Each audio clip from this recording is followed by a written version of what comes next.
Hello and welcome to the first of our series of webinars hosted by Dreamcatcher.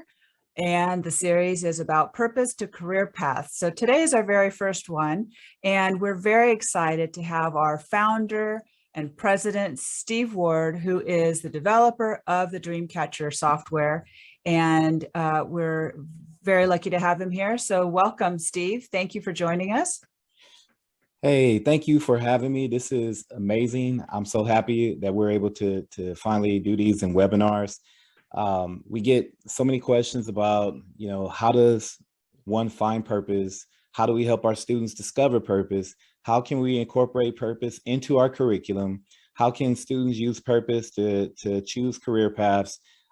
This is an ongoing conversation that we're having just about daily with educators who are really interested and seeing what are the ways in which we can actually help students, empower them to be able to choose a career path, see their life in the future, but do it in a way in which it's their decision.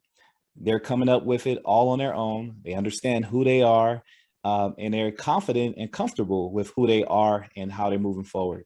So that's what today's about. It's about purpose to career paths. How to help your students discover their purpose and choose a career path that's going to be best for them. So without further ado, let's get started. Yes, fantastic. Thanks, Steve. Go ahead. So yeah, I'd love to ask you the question. So you are really the perfect person to ask. What do you think the future of education is? Well, the future of education, and this is a really simple way of putting it, but it's just as I said, it's helping people discover their purpose. It's student-centered. And this picture that you see on the screen illustrates exactly what I'm talking about. We call this the internal GPS. Just like a regular GPS works, it's all about helping a student understand what is the future for them. How do they see themselves in the future? But in order for us to get there, to figuring out what your future looks like, we have to know who we are today. Just like a GPS, we can put in the destination all we want, but we have to backtrack and understand where we're starting from.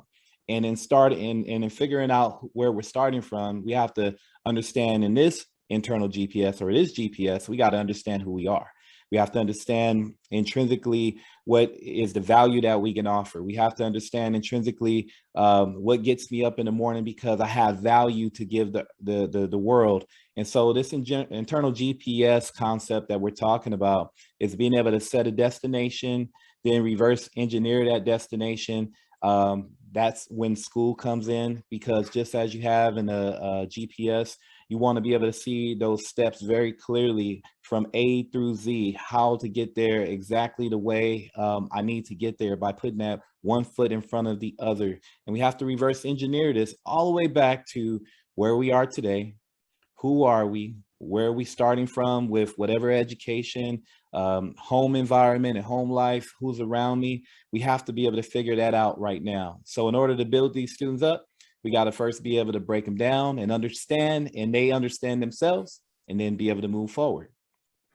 You said something very interesting. You said to be able to wake up and be able to contribute the value that you have to offer the community. That was really interesting. So how does purpose fit into education? Well, glad you've asked, because it's a really simple concept. It's what we call the purpose-driven education, PDE. So the future of education is education being driven by students who understand how to use that education. It's about relevant academic achievement meets real-world success. This is the definition that we use when we're talking about what is purpose-driven education. It's a process that focuses on discovering one's purpose and value through, and here's the key word, holistic self-exploration or phrase, right? So what does that holistic mean? A lot of times people don't know what that word holistic actually means, but the definition is that the whole is greater than the sum of its parts. I'm gonna repeat that. The whole is greater than the sum of its parts. That means we have to look at the whole student and not just what their strengths are, just what their personality traits are. Other attributes that these assessments that we use sometime will pull out these great abilities or personality traits, and then try to create a whole career path based on this one or small part of a person's personality or a small part of who that person is. But we have to get to know that person, and that person also has to get to know themselves in its entirety. So an example would be, just because my assessment says that I'm good at logic and I may actually like math, that doesn't necessarily mean that I need to be an engineer. There's a lot of examples like that where we take small pieces of who somebody is and we try to make, fill in that puzzle with one puzzle piece. And everybody knows that that doesn't work if you want that full picture. So what is it about? It's about cultivating learners. It's about learner-centered education. It's about bridging the gap between academic achievement and real-world success. This is the future of education, is because we're helping students. Well, we have to help students understand who they are, and then they have to be able to take who they are and what their value is, what their purpose is, and what they believe their purpose is, and translate that into a way of choosing a career path that allows them to live out their purpose. Okay, well, and I'm seeing here on the slide that purpose-driven education is learner-centered and personalized. But how do you motivate students? Well, that's a wonderful question. And a lot of times when I'm doing speaking engagements, to students, that is, I'll ask what the definition of motivation is. And, I'll ask this question to adults as well, educators as well. And, you'll get 101 different ways of describing what they believe motivation is. But this, in my opinion, we don't do well enough in depicting very clearly. Motivation isn't a simple word that is a word by itself. What I mean by is, if I'm saying, do what motivates you, that's not giving enough information. Motivation is actually broken up into two terms, okay? Two types of motivation. That's intrinsic motivation and extrinsic motivation. A lot of times when I ask the question, to my students, tell me, what is education to you? Going to school, is it a intrinsic motivating thing for you, or is it an extrinsic motivating thing for you? And that's after I've explained that there's two parts and what those two parts are. And so they're very clear after I've given them the definition of the two parts, intrinsic and extrinsic. Then they answer the question. And 99% of the time, it doesn't matter how big the crowd is. Sometimes it's 1,000 students, sometimes it's 50 students, sometimes it's several hundred students. But the majority of the students, 99% of the students, will all say that school is an extrinsic motivating factor for them. And now I ask you the question, the viewer, the listener to today's webinar. What is the right answer to that question? What should education be? Mena, I ask you, what should education be? Should it be extrinsic, as 99% of our students will say it is, or should it be intrinsic? That's an interesting question, especially with my background.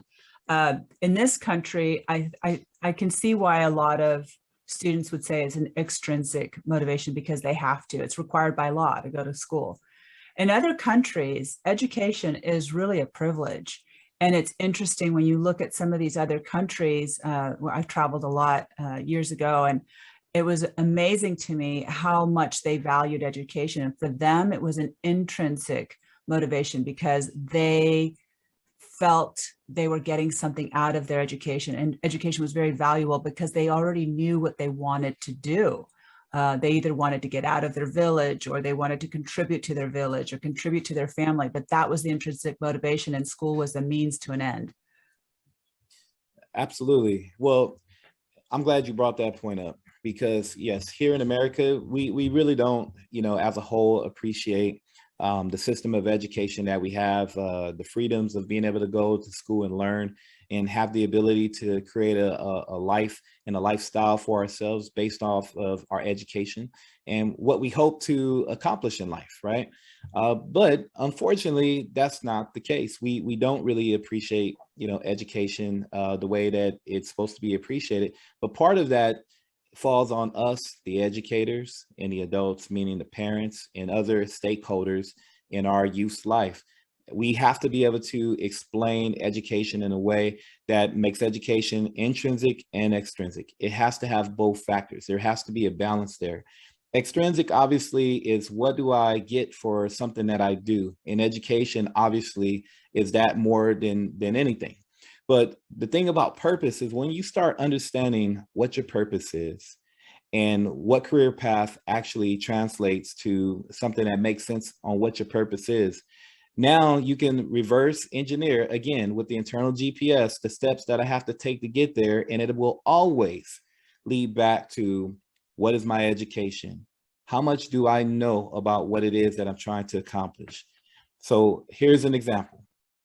When I was in my teens, and I had to ask this existential question of why am I on this planet? And I'm feeling that I am not valued at school because I was a child who was left behind, who grew up feeling like, I wasn't good at education, and the educators around me, they didn't do this on purpose to make me, for sure know that I wasn't good at education, but being set in the back of the classroom, having conferences with my parents, and I'm always hearing negatives about what it is Steve can't do. He doesn't learn like everybody else. He's not able to keep up like everybody else. You want to consider holding him back. And year after year after year after year, you hear this, and you're not feeling very much value for yourself. And so where I was at that time, all the way up through high school, and it was a divine revelation that I got that actually took me out of that. And that revelation was really asking the question on, why am I here? What's my purpose? What's my value? I have to have something to be able to offer. I'm not here for just no reason. And I can't believe what the teachers are saying about me, that I can't do these things. I know that I can, I just don't know how. And no one has been able to help me, figure what my learning style is to be able to figure those things out. Then you add in there some household trauma, which a lot of our youth are experiencing today. And for me, it was an alcoholic father who said I was brain dead and was repeat that frequently as he was intoxicated. And so hearing this at home and now going to school and my teachers are pretty much confirming it, you're not feeling like education is, something that you're good at. So therefore you stop trying. You start getting into other things that may be something that you're good at. And for a lot of people, they turn to a life of gangs or, drugs and all these different things that we're seeing our young people engaging in. It hasn't changed. It's still the same way. If I can't feel like I belong here, then I have to go figure out where I do belong. But here's the key.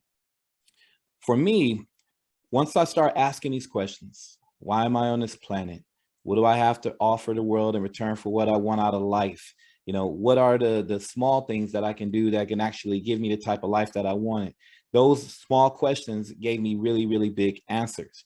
And once I started realizing that there were characteristic traits that I was getting from my friends, Steve, you're a really loyal friend, or man, you're a great leader. Every time I play football or do something in the group, I find myself leading somebody. All these little breadcrumbs start to, become center stage for me. And I took those little breadcrumbs and I made them into something big. Now, what career paths will actually make sense with these little things that people are telling me that I'm good at and that I do really, really well, and that they appreciate about what I do? Because now I'm starting to feel, emotional. People appreciate this characteristic trait about me. They appreciate what I'm able to provide when I do this, or when I'm leading, or when I'm speaking. And so now what career paths are going to allow me to be able to do these things? And once I start identifying 2, 3, 4 career paths, then I started being able to realize, these career paths actually have just that paths on how I can accomplish or get there. So what are those things? I found out being a firefighter was in my wheelhouse because I loved being active, being outside, love being in a group, love being a leader of changing other people's lives in a positive way. So what does it take to become a firefighter? Well, I learned it needed math. I learned that it needed English. I learned that it needed science. And so now all of a sudden it's making sense on why I'm needing to be educated, because now that I've identified a path that I want to go, a career I wanted to accomplish, now I can be intrinsically motivated about learning, because I know the relevance of why I'm learning it.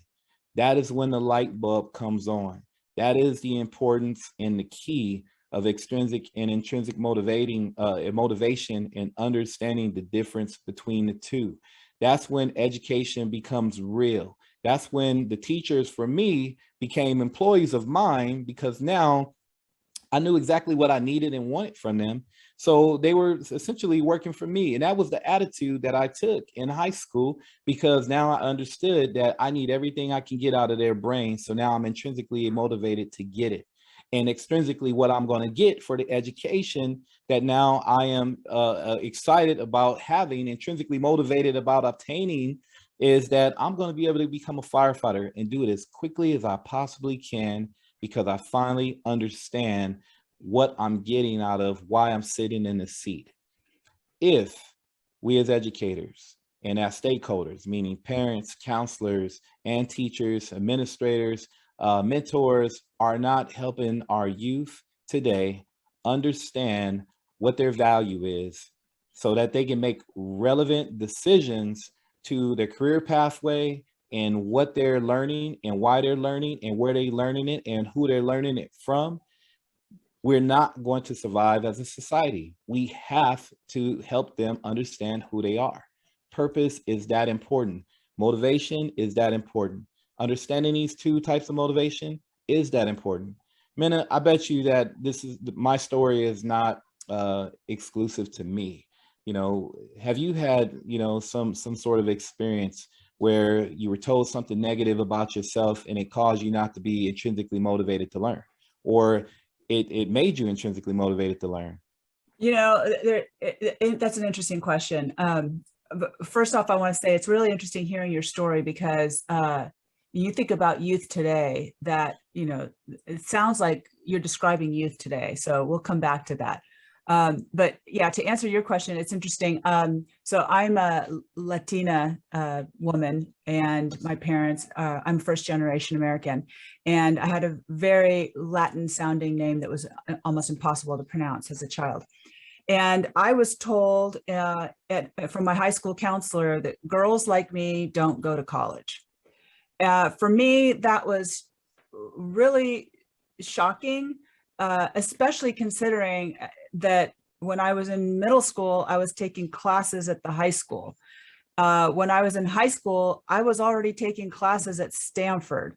So where in the world she would get that idea that girls like me don't go to college, it was very deflating. But I think I was really lucky in that, it really just takes one person to motivate a child. I mean, just that one person that gives that kid a spark to want to keep going and to find their purpose. And I think I got that in middle school from one of my teachers who did see me as very capable and able to accomplish a lot. So I'd already done a lot of stuff on my own. I'd created programs. After school, I put together a peer counseling program in middle school that still exists today in that same school. So by the time I got to high school, I already felt accomplished. So when the counselor told me that, I was very fortunate that I already had started to develop my intrinsic motivation. So it didn't affect me as much as it could have if I didn't already have that spark within me. So I'm just very grateful that I had a teacher that did, because that was years earlier, but that one teacher helping me to understand my intrinsic motivation and to help me hold on to that got me through those challenging adverse experiences that I think would hold other people back. So I was just very fortunate, and I went on to do great things, but I think that's a subject for another webinar that we can talk about. So back to that. So what you're describing about kids getting these messages and really wanting to know, asking themselves that existential question, that I think is a very common subject right now. And I'd like for you to answer how you see that impacting our society today, because we're getting a lot of mixed messages. Exactly. Yeah, great. This is a great topic. We're getting a lot of mixed messages today from, the personal development movement, where they say, oh, your experiences aren't personal. You're just in the wrong place at the wrong time. And I think that can be helpful for some people who take on negative meaning to experiences that they have had. But sometimes there are a lot of people that we've met in the course of our work where they have an adverse experience and they turn it into something incredibly positive. So if you can explain a little bit about how purpose plays a role in our society. Absolutely. Well, this is one study that I have here on the screen. It's called the Imperative Study. 95% of our students today, we're talking about Generation Z, but I think it even goes beyond even past generations. Especially coming through COVID, people are not returning back to their jobs. People are not trying to return back to their lives. People are turning to asking questions that have deeper meanings on why am I here and what am I doing with my time and what could I be doing better? Should I go back to school and learn something new? If I'm already in school in high school, when I go back to high school, I'm appreciate being around people, but what am I there for and what am I getting, for the time, that I'm putting in? And in this study, this Imperative Study, it actually took a survey and shows that 95% of people today, especially our Generation Z, hope to find work that is rewarding. 87% of our generation today hopes to make the world a better place through professional contributions that they can add to the world. 75% of our students hope that work will be one of the things they are most passionate about in their lives. In our program, Dreamcatcher, we talk about passion. And passion is a two-part word that most people don't ever think about. They think about the emotional aspect of passion, but they don't think about what the other definition of what passion means, and that's a sacrifice of some sort. Students, they want to know that the investment that they're making in the classroom today, that sacrifice of their time is going to translate to something that's going to benefit them in the future, like what we was just talking about, the two types of motivation. And so think about it from that standpoint. 75% hope to that work that they will be doing is something that they're passionate about, which means they're emotionally tied to, and they're willing to sacrifice their time to do it. In a lot of cases, what would you even do for free? These are questions that us as adults are asking ourselves right now. What do I love so much? What am I passionate about so much that I would even do it for free? And if I get paid for it, even better. I can secure my Maslow hierarchy of needs and do something that I'm passionate about. Another study here on the right hand side is talking about the workforce as of today. Only 26% of workers are engaged in what they do. 29% are not engaged, but 45% are actively disengaged in what they do on a day-to-day basis in their jobs. We have to be able to fix this problem. And the way that we fix this problem is by making sure that the right people get in the right positions from the beginning. How do you do that? Yes, this is the question, the $1 million question that we have to ask ourselves as educators. Where does that problem get solved? It gets solved in elementary school. It gets solved in middle school. It gets solved in high school. And it should not be necessarily getting solved in college. When we are going towards any secondary education, there should be a trail or a foundation, if you will, of information that all of our students have that they can build upon, make a decision, and now their advancing education should just be more of getting them even more ready for that next step in their life, or get that certificate to start work, one or the two. Now you have engaged people. Right. Yes. So, okay. So perfect. So now we're talking about the purpose leading to pathways. So pathways is really, that's what we're here to talk about. Right. Yeah. And one of the things you said, a certificate or an apprenticeship, that is college. It's just a different form of college. It's post-secondary education, just as valuable, sometimes even more valuable. So, all right. So how do we then use what we're learning about purpose and use it in a practical way in our schools? That's a great question. So let me answer that question with a question. The question is, how can schools, school districts, organizations make better fiscal decisions on what programs and opportunities they bring into their institutions based on, what they know about their students and their purposes? Never before um, have we had a product or a means of being able to survey students to really know what it is they want to do, what career paths they actually want. We use assessments right now, and that's the best thing that we have. But I want to introduce you to a new concept. That concept is called aspirational data. Aspirational data is nearly 100% free-form data that conveys one's values, career and personal goals, intrinsic and extrinsic motivating factors, career plan of action, and execution strategy. Essentially, it's a summing up of everything that I've said thus far. But let's sum it up even further is son, ma'am, daughter, whatever we call our youth, tell me who you are, tell me what your purpose is, tell me what career path you think best suits you, and tell me how you think you're going to get there. That's what aspirational data is. It's different than take this survey, take this assessment, let's let AI, let's let the algorithms tell you who you ought to be versus you telling me who you are. And that's essentially the changing of the narrative. And as simple as that sound, that's exactly the question or the action that we should be putting into place. Aspirational data is the word itself or the term itself tells you everything. I want to know what your aspirations are. So what we do in our program is we are able to pull this information out where we get students 100%, just about 100% of free form data of them telling us what their purpose is based on the questions that we ask. And it's not just merely just asking questions, but it's videos, it's giving examples, it's really probing all of the deep thoughts that a person has about who they are and where they are and what they can actually be and how they're going to get there.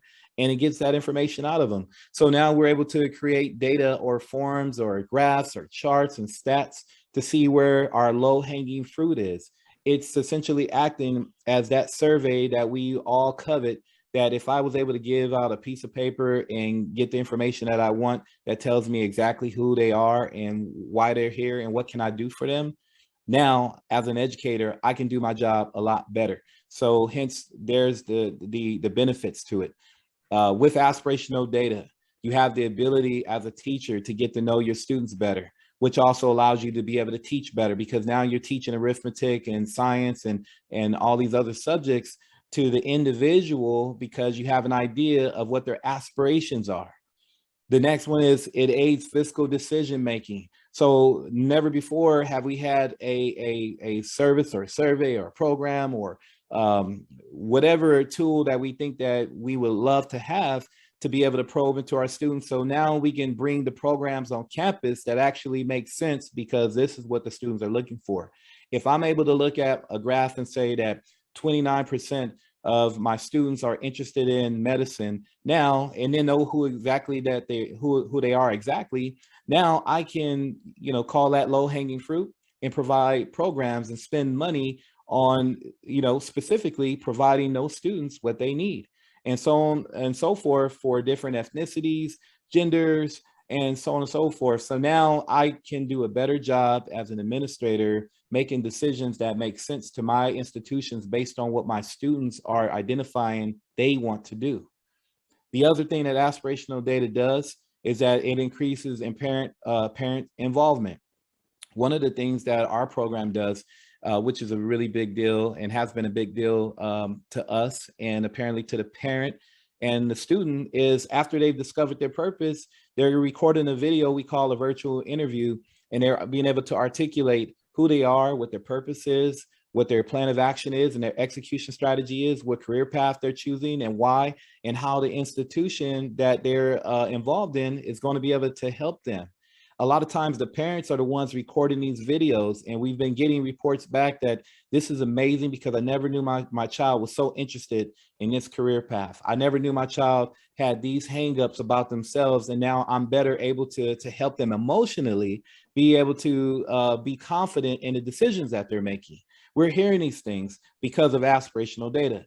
And then lastly, the connection of all of the stakeholders on one collective team. When everyone has aspirational data at hand, you're seeing teachers working together with the counselors, trying to get the curriculum for next year together based on where the student wants to go. You're seeing administrators making better fiscal decisions, being able to accommodate their students and facilitate opportunities for those students because now they know what they want. You're starting to see the parents being able to talk to the educator and the counselor and being able to make sure that their student is on the right path and making the grade. So when they say they want to be a doctor now and they actually mean it, now we know what classes they need and what grades need to come from those. Everybody's on the same team. That's the benefits of having nearly 100% free form data where students are telling you who they are and what they want and how they're going to get there versus us giving them something that tells them who they are and where they should be spending their time. So it sounds like a very detailed and insightful manual of the child or of the youth and what they aspire to be. And the other output is this video. So that's something that counselors or any kind of stakeholders could forward those videos to places for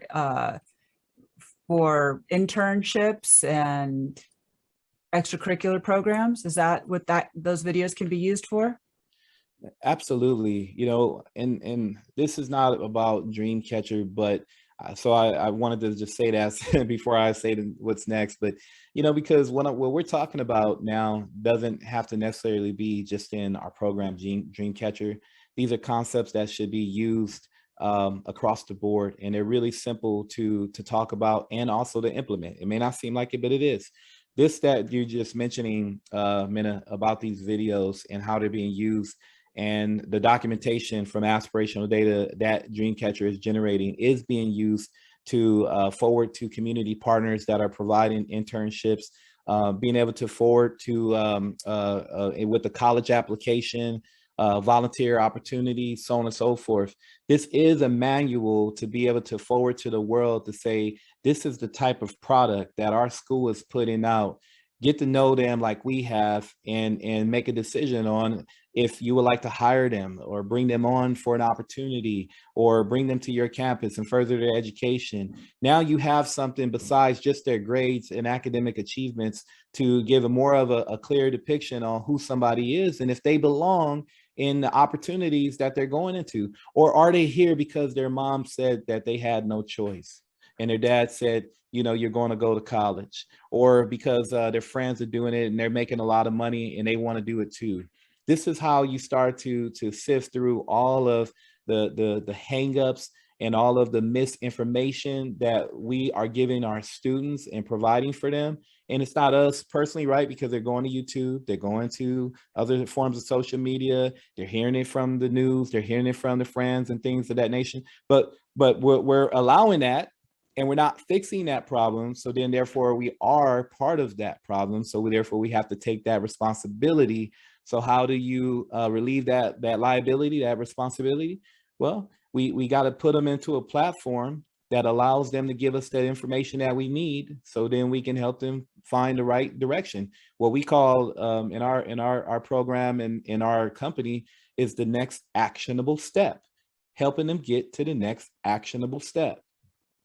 It sounds like this is it's not just a strategic tool for budgeting and fiscal decision making, but also for skill development for certain students. So that's a very practical insight.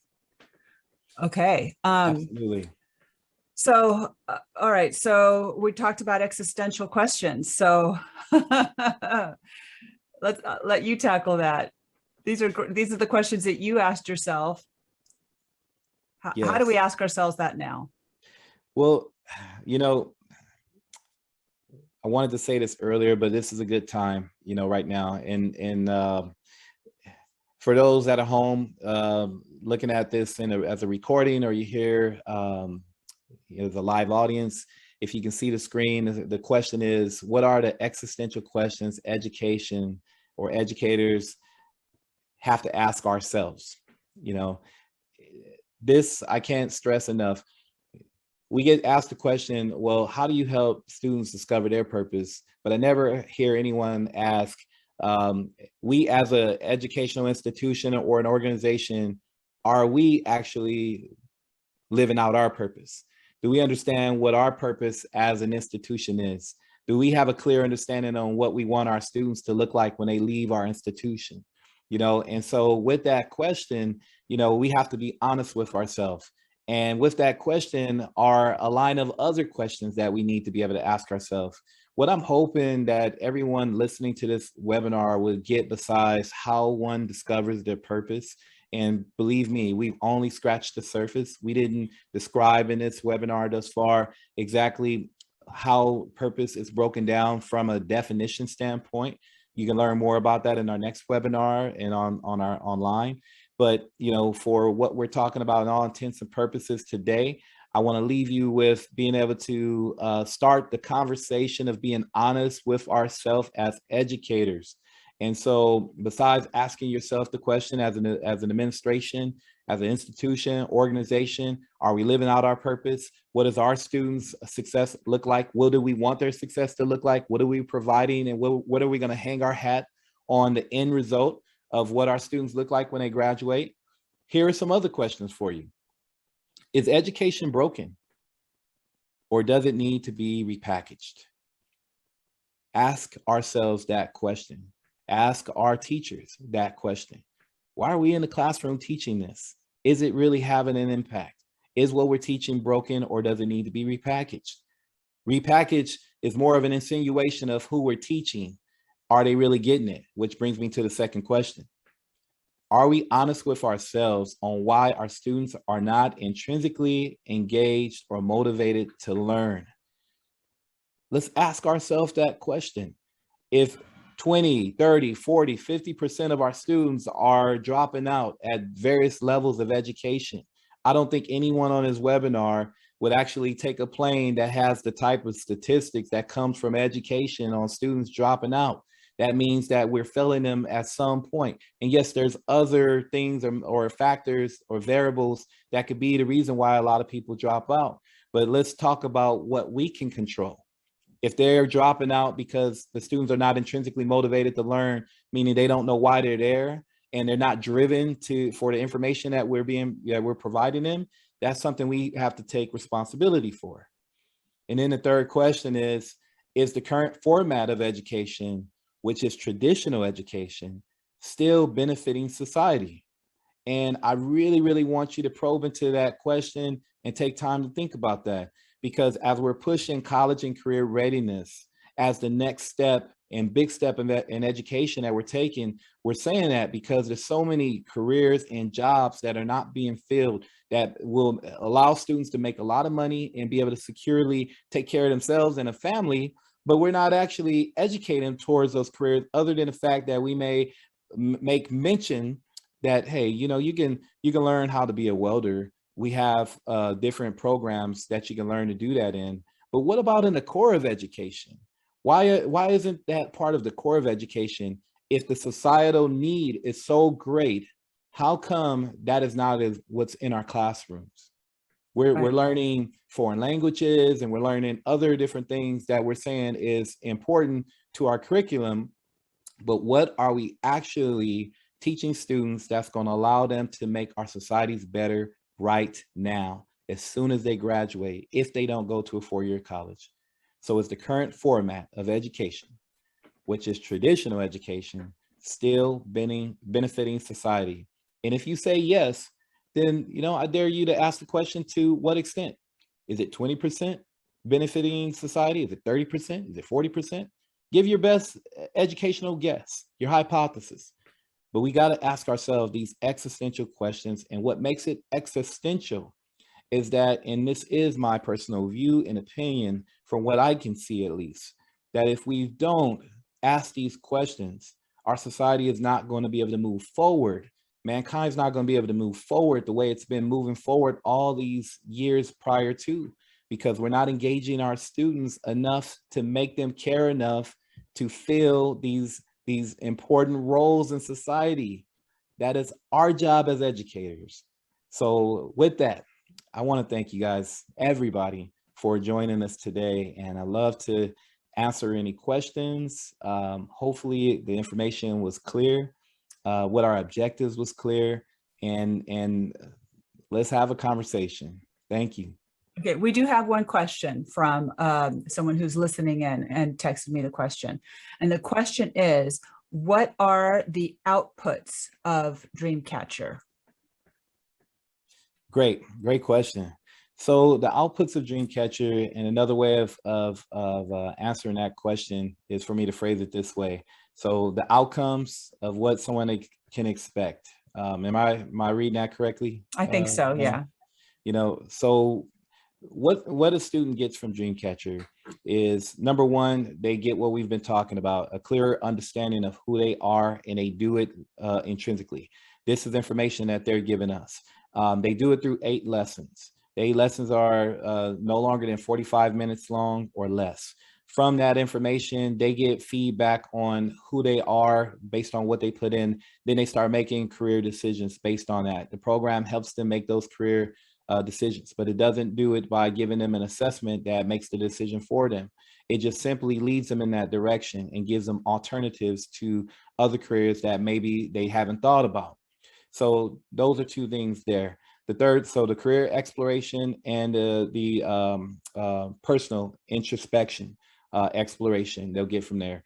When they make that career decision, the program takes them through creating a plan of action and execution strategy. Now I'm gonna reveal a secret that I don't really tell people until we do a formalized demo, but I think it's important for everyone, all of our viewers at home, to understand this, is that even though this is about college and career readiness as a webinar, it's important that students choose a career path, but not as important as you think. It's more about learning the process of how they chose that career path than it is the career path that they actually chose.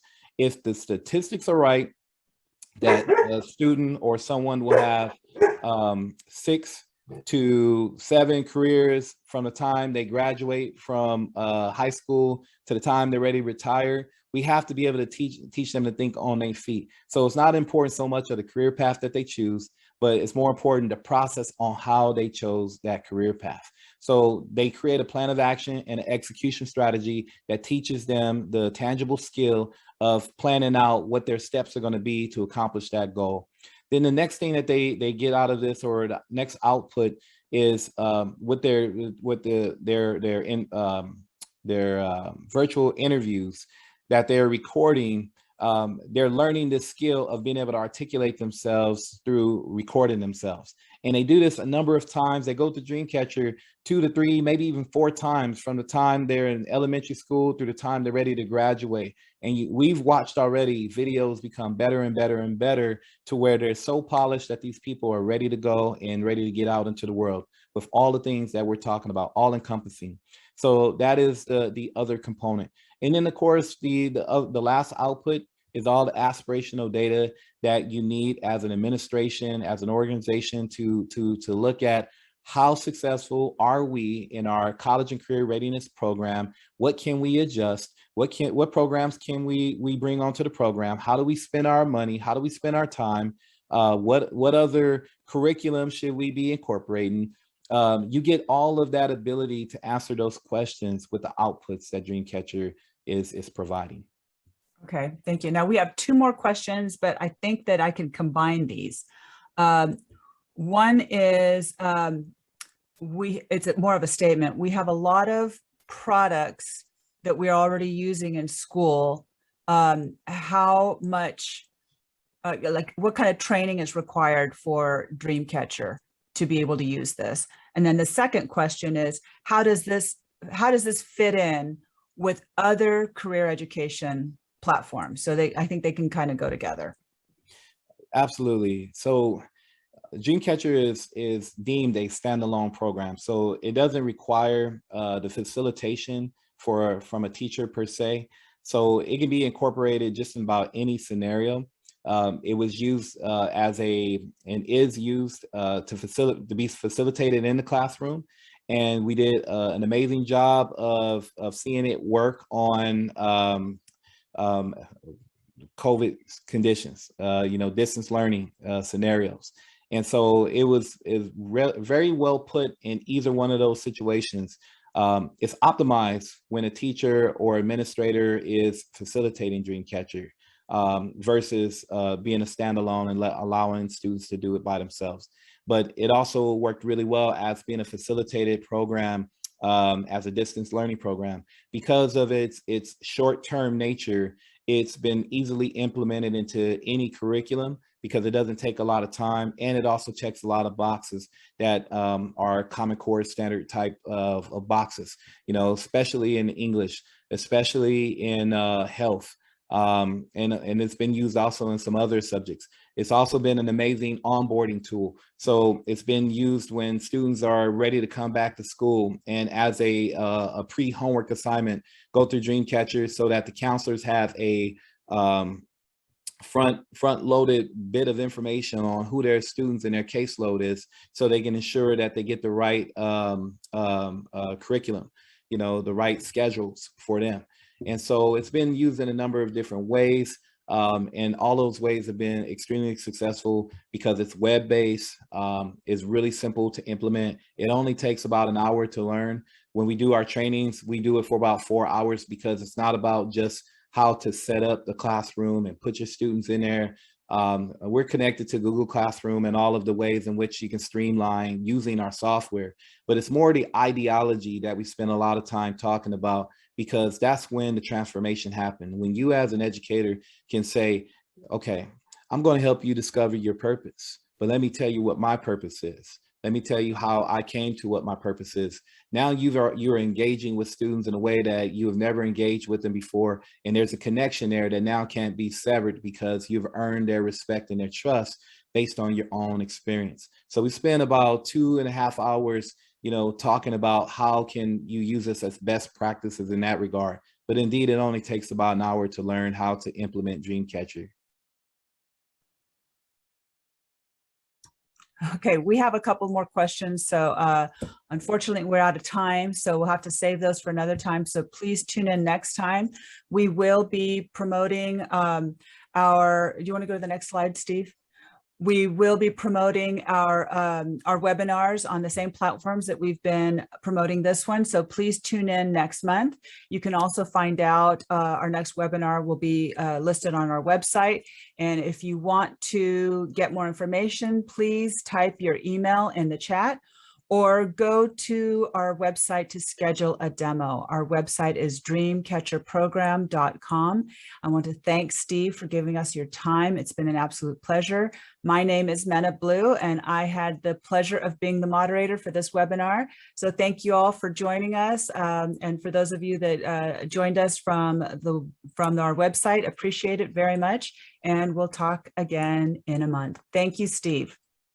Thank you. Have a wonderful day, everyone. Bye-bye.